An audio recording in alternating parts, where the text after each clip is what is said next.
Shana Tova, Happy New Year. Welcome to our Evening of Awe.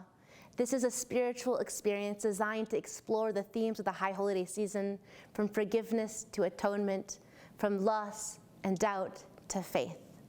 All of the music here is written and composed by Rich Hordinsky, and the Devar Torah and the poetry are my own. You'll see it'll feel a little different than a traditional High Holiday experience, but the goal is to access our heart and open ourselves up in new ways to these themes. We'll begin with a shamnu, of welcoming the Spirit, this energy into us. In the prayer, we're asked to knock on our hearts. Traditionally, we explore this as saying, we've got to break the calcified things that are in our hearts, trying to open ourselves up. Often this experience is a form of violence, that we're hitting ourselves, trying to lament where we've been. What I'd like you to do as we open this part of it is to explore the new at the end, Ashab nu, Bagad nu, Gazal nu. That the collective experience we've been through this year, the collective hurt and pain and grief, the sins, they belong to all of us. And also the healing belongs to all of us. And that knocking is actually a way of breaking down the walls that we've built up on our hearts over the year, to break down all the places we thought we could protect ourselves, and to open ourselves up to possibility. So as we enter this next prayer, I hope that you'll sing along in a way that works for you. I hope that it opens yourself up to ways that you wouldn't expect, and that it allows you to access this holiday in new ways.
Out beyond ideas of wrongdoing and right doing, there is a field, I'll meet you there. Out beyond ideas of wrongdoing and right doing, there is a field, I'll meet you there. When the soul lies down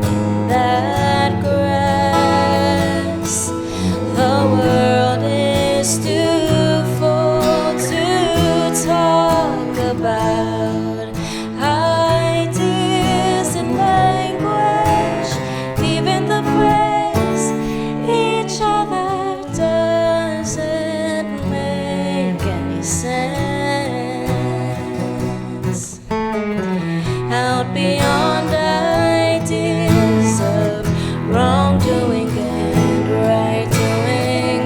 There is a field, I'll meet you there. Out beyond ideas of wrongdoing and right doing, there is a field, I'll meet you there. When the soul lies down in that grass, the world is too full to talk about ideas and language, even the phrase each other doesn't make any sense. Out beyond ideas of wrongdoing and right doing, there is a field, I'll meet you there.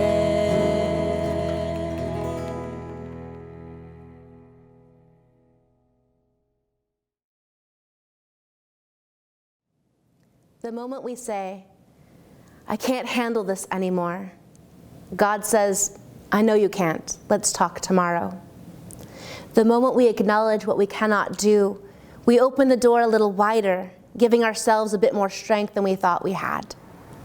God has a hand in the work that we do, and just maybe, in the way we cast aside our grudges, in the way we comfort one another, in the way we stand in the middle of difficult stories and are willing to listen and face pain, we teach God a little something too. We can never know, in a moment of pain, what fortune might arise. And we can never know in a given moment that feels fortunate at first may, in the end, turn out to be otherwise. Each day belongs to itself. Every story we tell about ourselves, about one another, has an ending. With endings come possibility of new stories and new strength. So tell God what it is that you cannot handle, what burns inside you, what peace you seek, and thereby open a door to what you can handle, what thrives within you, and what new story might emerge.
So this next song is called 39 Days. And Miriam and I were talking about the Noah story. And the thing that really struck me about it is that they really didn't know that it was going to be 40 days. And so they could be just as desperate on the 39th day as they would on the 20th day or the first day, because they don't know. But the idea is that you have to persevere, you have to work through in the face of not knowing. So this is 39 days.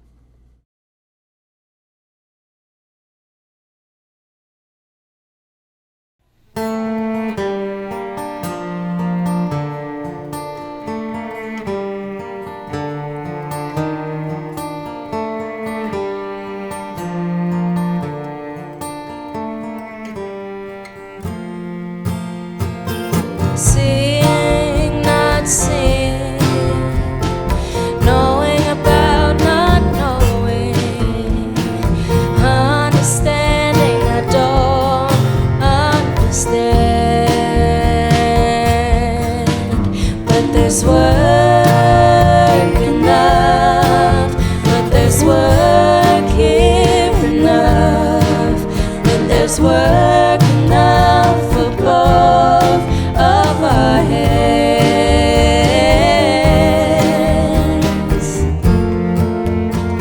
39 days, 39 nights, there's no moon on the horizon, no end in sight. 39 days, 39 nights, comes a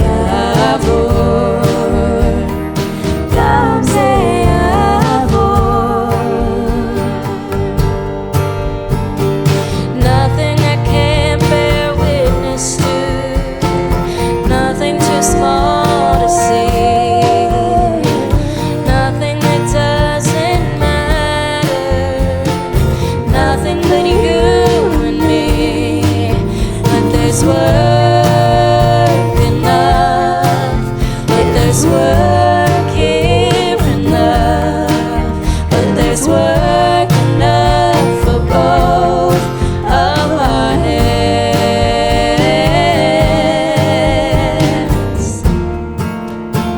39 days, 39 nights, there's no moon on the horizon, no end in sight.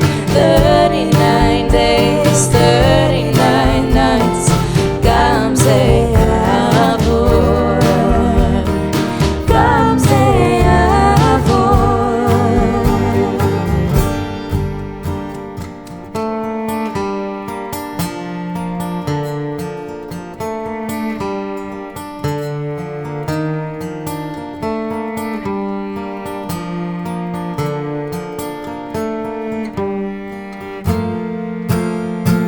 to walk without expecting, to move along the road.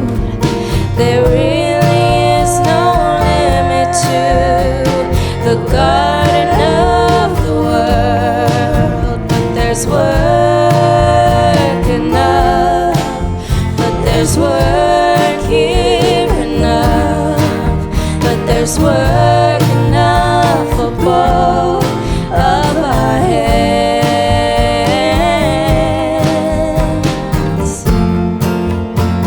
39 days, 39 nights, there's no moon on the horizon, no end in sight. 39 days, 39 nights, comes a aboard, comes a aboard.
art has always been a critical part of my life. And there was a point in my life where I thought that that was my future, that would be my profession. And it took being in this art program in London, the Slade School of Art, where I was in this intensive environment of oil painting, where everything in my life smelled like linseed oil and rabbit skin glue. And there was one morning when I'm walking to school and I'm smoking and I'm worried about what my teacher's gonna say. And I get there ready after 6 months of working on this one painting, and he's sitting there with his paintbrush and it's dipped in black paint. And he starts talking about the painting and he just swipes right down the middle of it. And any unlocking, unfurling, uncracking that happens in the world is never just one moment, never just one swipe of a brush. It's a series of occurrences. I looked at my teacher and I looked at the painting, which happened to be a very large nude, and I took it off the wall, and I put it under my arm, and I walked into the streets of London. And it felt like grief. It felt like a waste of money and 5 years of school and the whole dream that I had built. But a deeper part of me also understood that I had been running away from a different thing this whole time. That I'd been running away from a call that my grandfather had spoken into, that the teachers around me had spoken into, that I needed to be a rabbi. But I didn't want to be a rabbi. I didn't want to do it. I had been running from it like Jonah runs from his call. When Jonah runs from his call, he lands up in the belly of a fish.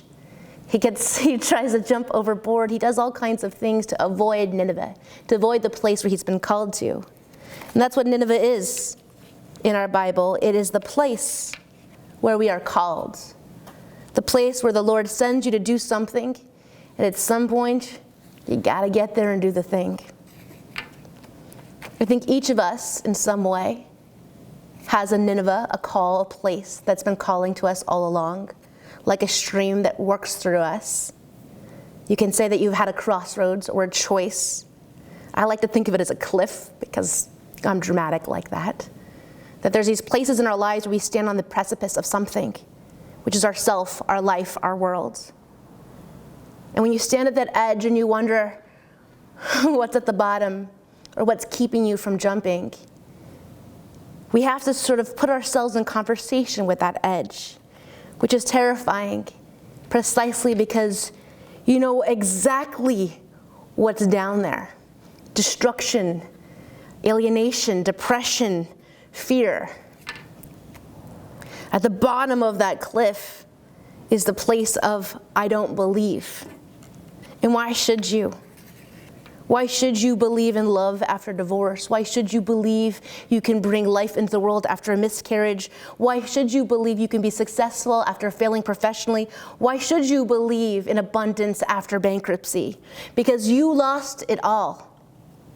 Your trust, your confidence, yourself, your faith. And when you've lost in that way, it can be very easy to believe that when you leave or are left, you can feel like you may never believe again.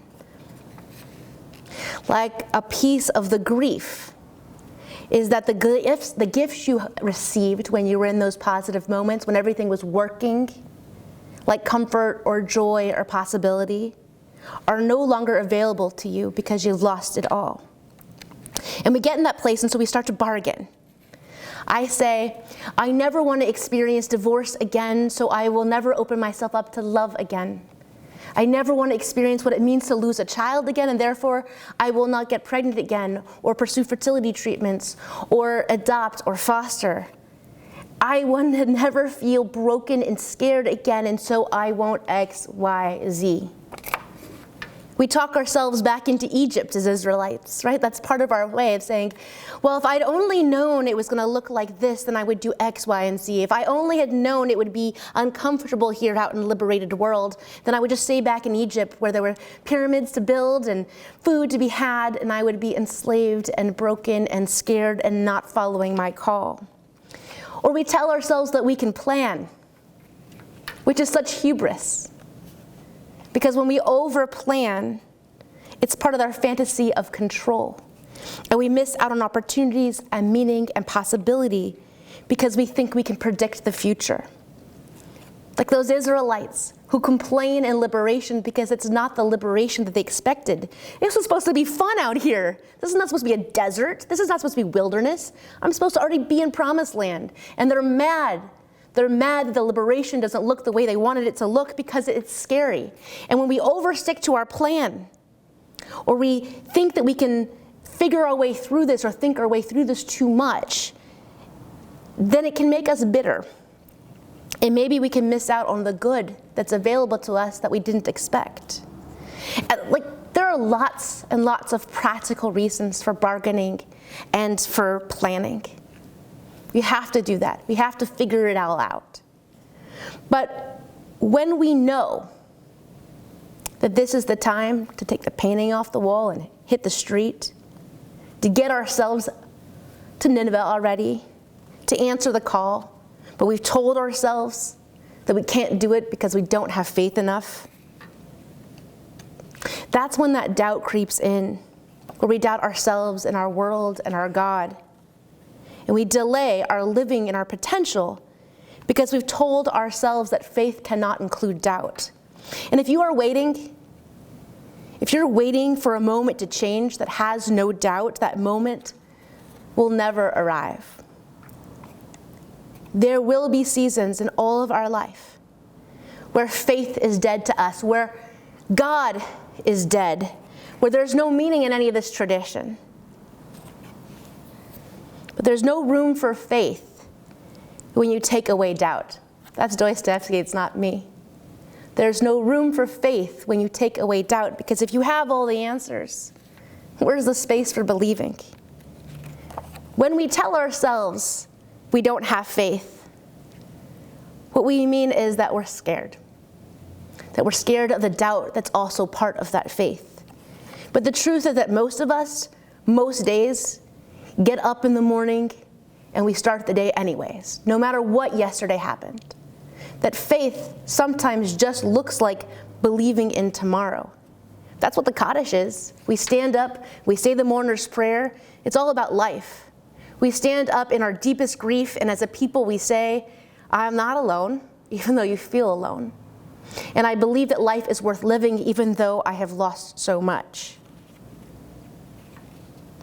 David White teaches that whatever doubt we have to put it in conversation with grander, more eternal, more essential parts of ourselves. Because when we lose contact with those forces, it's to lose a real sense of living, especially living a life that we can call our own. And the truth is, with all that doubt, with all that uncertainty, with all that feeling of wastefulness and fear, we actually have a lot more faith than we give ourselves credit for.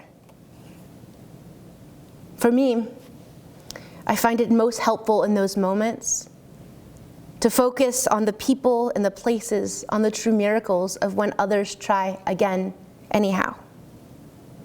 That they believe in possibility, not from a naive place, but from a gritty place of knowing firsthand what the consequences are of failure.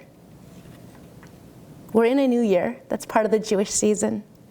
And a new year offers an opportunity for change of season, change of situation, change in looking at the calls that we're experiencing. And the way that we do this, we talk a lot about forgiveness. Forgiveness of self, forgiveness of others, forgiveness of God. And forgiveness inherently requires change. We have to prove in our act of tshuva, of asking for atonement, that we have changed and we will not commit that sin again. We will not hurt others in the same way again. And when we do that, we say, I have changed in character, it opens ourselves up to a very different world. My grandfather is a Holocaust survivor, and when he was little, he always imagined the great city of Berlin. He grew up in Frankfurt, and he never had the money to go to Berlin. And by the time he's 15, the Nazis are in power, and eventually leading him to a concentration camp, and eventually to exile. And he was always a forgiving human, amazing like that he figured that the anger and the loss of so many of his family members couldn't be the only thing that guided him. And part of him always still imagined the great city of Berlin. And so when he was 89, the two of us took a trip there. And we did all kinds of things, and it was a complicated trip. But there was this moment where we were sitting on a bench outside a memorial, and it was a memorial just being built. And we were watching all different groups of students come in, and he said, Miriam, who are all these students? And I said, well, they're coming to learn about the Holocaust. And he said, oh, the Jewish children are coming to learn. And I said, I don't think that there are many Jewish children like that here. I think they're children from all over the country who've come to learn.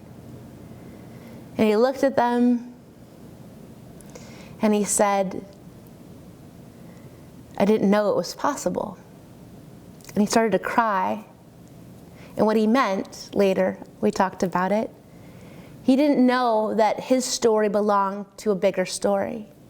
That though he was able to forgive and move into his own life, that was a personal choice. But to imagine that a country could learn was a whole other matter. That for my grandfather, in some way, Berlin was his Nineveh. He didn't know he was being called there. He didn't know that would be his last big trip. He didn't know that he was sitting next to a granddaughter who looks like this, who's different from him, who could never imagine when he was a young boy, would go on to be a rabbi herself and perpetuate our tradition. In that moment, he didn't know much except that from these children, what he had gone to learn in his Nineveh, in his Berlin, that the children would not repeat the sins of his fathers.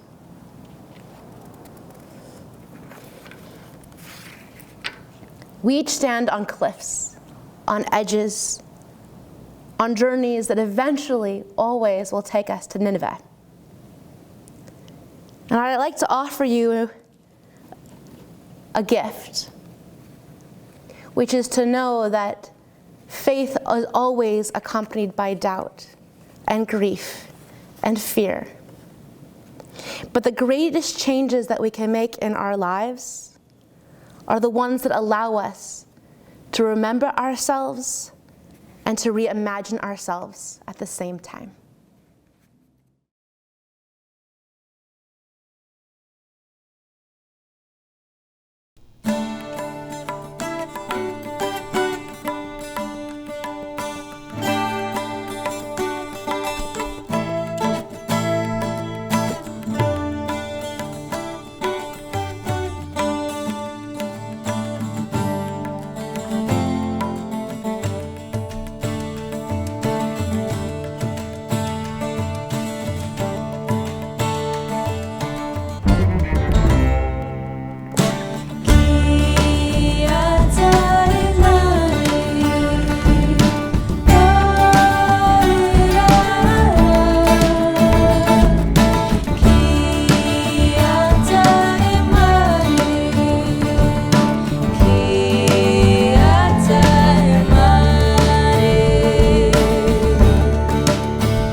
There's a sliver of moon climbing over the hill. The night's too big to swallow, it's too tough to kill. You're 2 foot sore to run, and you're too worn to fight. So you close your eyes and wait for the light.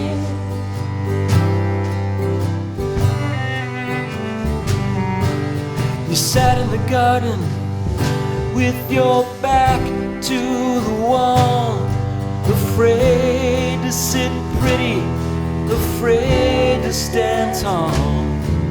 You ate of the fruit, still you don't know what's right. So you close your eyes and wait for the light.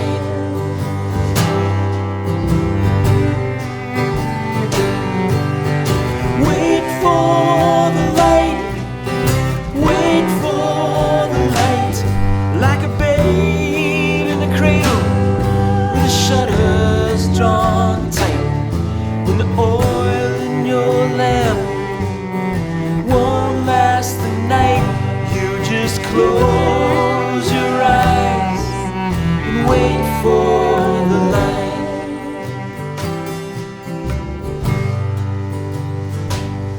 In a fallow field waiting till spring is in sight. Oh, you sag and you sing and you break in the night, 'cause your heart is a sparrow, it's too tired to take flight. So you close your eyes and wait for the light.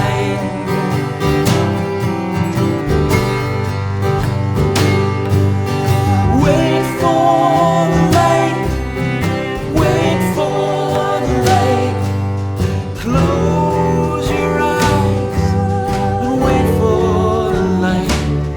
When you hear the chain creaking and the collar seems tight, you just close your eyes and wait for the light.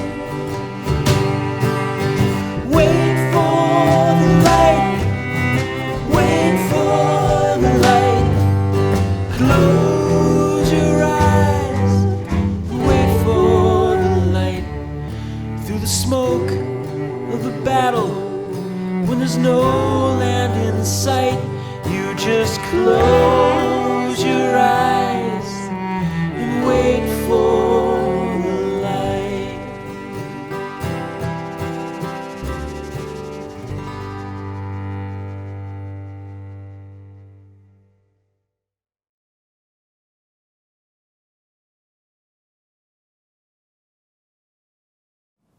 We've reached the end of our time together.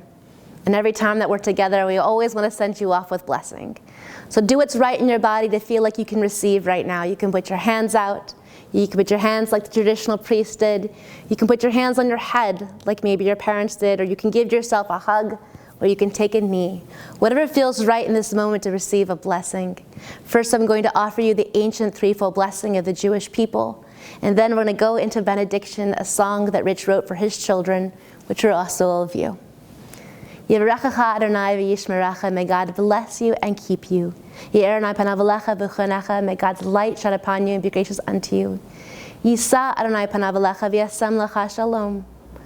When God's light shines on you, which hopefully is happening in this moment, may you feel like you're part of something bigger. In your doubt, may you find faith. And as you stand on the many precipices that exist in your life, at those crossroads of choice, may you look down and not just see fear, and not just see loss, but see great potential and possibility, and know that you were put in this world for a reason, and you are loved for exactly who you are.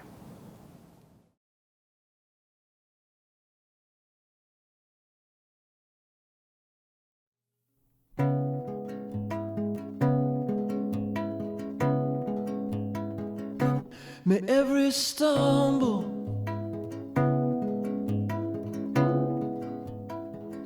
become a dance.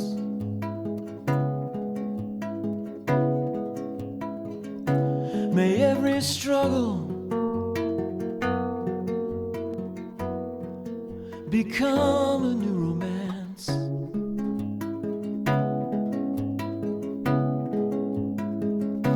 If every broken bone's your teacher in a stained and tattered robe, and every burning bridge a candle to light your way home, hope you radiate mercy, you radiate love. Hope you radiate mercy, you radiate love.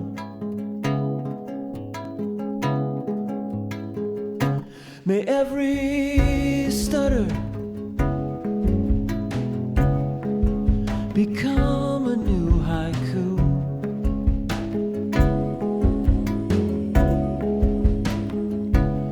Every sorrow become a holy blues.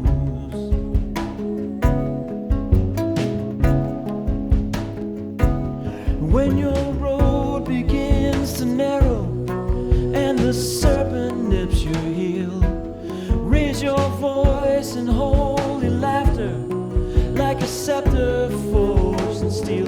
Hope you radiate mercy, you radiate love. Hope you radiate mercy, you radiate love. I hope you create more than you destroy, despise much less than you enjoy. Light your cigar at the altar fire, may you never get all that you desire. May your borders stay unguarded when the winds of change collide.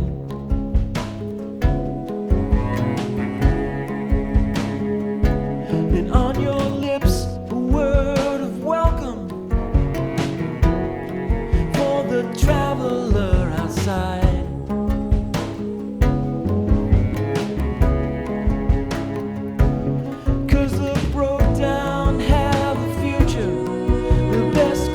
Reject the crown. Sometimes you can't